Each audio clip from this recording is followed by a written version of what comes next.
All right. Well, thank you for the tea. Oh, there's some sugar cubes. Perfect. I don't know if you want to mix it in or you want to drink it Persian style. You hold it in between your teeth. Oh, I did. I read that in there. And then you hold it like in your teeth, and then you kind of put it on your tongue and you drink through it. It's really. And then you keep it in your mouth? Yeah. And it starts to melt as you sit. You can hold it in your tongue, like as you drink. And it sort of passes through the cube and gets sweet.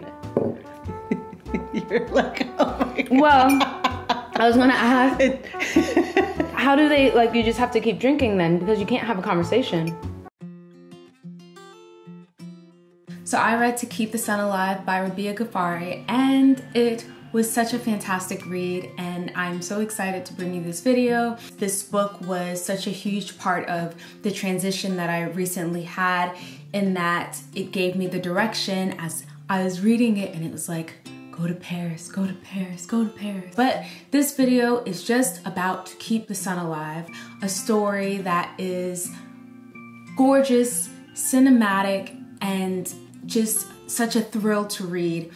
Because it really pulls at your heartstrings. It is the story of a family that goes through transition during the Iranian Revolution in 1979. There is a solar eclipse that happens then, and there's another solar eclipse that happens 33 years later, which the book uses as a connective thread to tell the story of one of the characters who winds up in Paris and his reflections on everything that transpired in 1979 with his family on this beautifully portrayed orchard. What showed up in this book a lot was the food, and then being in this orchard and the passing of the stories. Is this something that's like still very much? It's very common. Yeah. Yeah. I mean, but I think it's like any other culture, modernization kind of changes it a little bit. Sure. So once you come into cities, you have sort of some of these things kind of fall away when you move into cities. But so I think it's like this anywhere in the world. Sure. But I think food is like, that's a universal, like everybody has a cuisine. Yeah. And everyone has a grandmother that did, you know, something, or even like a grandfather. So that, in that sense, like, you know, the orchard is, it's kind of a rural life in a way.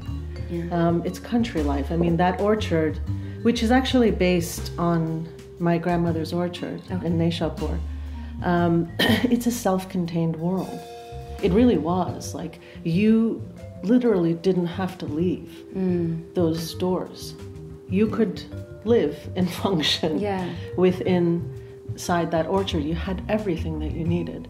And even with the people, it seems like you have everything that you need, because there's such a sense of looking out for each other. Yes. Even when you don't know who's the one that's looking out for you. Yeah, there's always, you know, it's like this in a lot of cultures in Asia, I think, and probably in Africa. And you have, it's like everything else with human beings.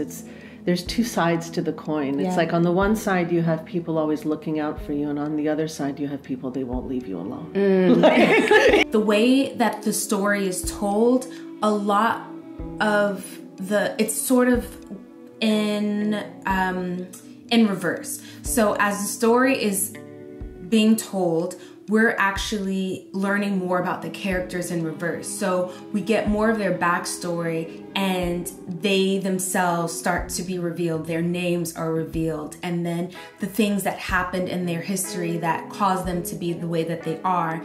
And it just really deepens how you interact with the characters on the page. In this particular case, you know, this was a story that takes place at a moment in time where there was a huge historical event on its way. It turned everything around. When I wrote this story, what I was interested in wasn't so much, I wasn't really interested in prosecuting the event itself, because I don't think that is what the role of the novelist is.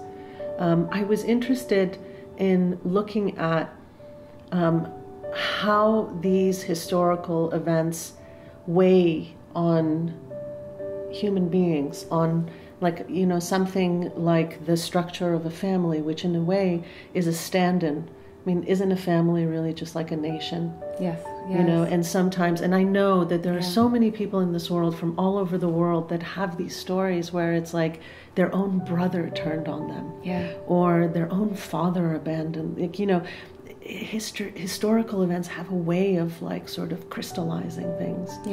And most of us go through life, especially in the West, without really being tested in these ways. Because, you know, people say, I would never, you know, they watch movies about like, you know, the Holocaust or something. It's like, I would never do that. It's like, how do you know? Like, how do you know who you really are? Until you're really put up against the wall. You know, you really don't know. One of the other pieces of this story that really struck me the most and had me highlighting so much in the book was the relationship between the two brothers. And this relationship pretty much anchors the different time periods of the novel. What was the process of writing them? Where did they come from? What was that relationship like to develop? For me, like, it was very difficult because I'm an only child, so I have no reference for it. Then I thought, what if it's like somebody who you are very close to, but at the same time there can be a lot of antagonism between you, depending on how your life was in terms of your relationship with your parents, where you are in your life, the things that happen to you. But those two, the cleric and the judge, those two brothers, for me, what was interesting about their relationship is that one had this sort of certainty and this sort of real, like, active idea about how things should be, how the world should be. And then you have this one who really doesn't. He's weighed down by how complex everything is in the world. And he's not sure. He's kind of like pulled himself out of being engaged politically, being engaged in all of these ways with the world. Is it a cop-out? I don't know. I have no idea which one is right and which one is wrong. I don't know. You know, I think that a lot of people who are politically engaged have a very, very clear idea about how they think the world should be. And I bet you money, it's always in good faith. It's not that people think that, oh, let me see how I can screw things up for a lot of people. They really believe that this is the way it should be. And sometimes it doesn't turn out that way. Sometimes, you know. There's this line where it says, indecision complicates matters that injustice clarifies. And hearing you speak of it, because in my head, I know you're not supposed to choose sides, but I understood the judge so much more in that I thought he was just being open-minded and he was just, you know, trying to hear all sides. But when you talk of it now, I'm like, what a privilege it must be to be sort of both-sidism. To both sides. That's a privilege that most people don't have. And I just got it. You know, that's always been something I think about. You can relate it to what's happening today. You know, it's like, we need civility. It's like, I don't think you understand.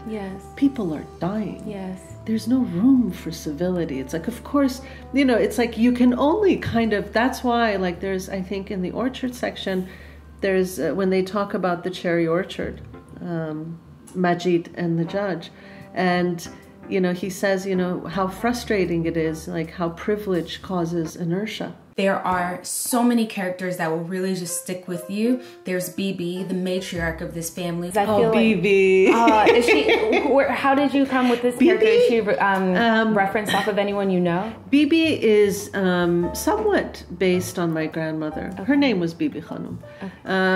You know, I mean, none of her biography, like the life and stuff, but just the way that she is.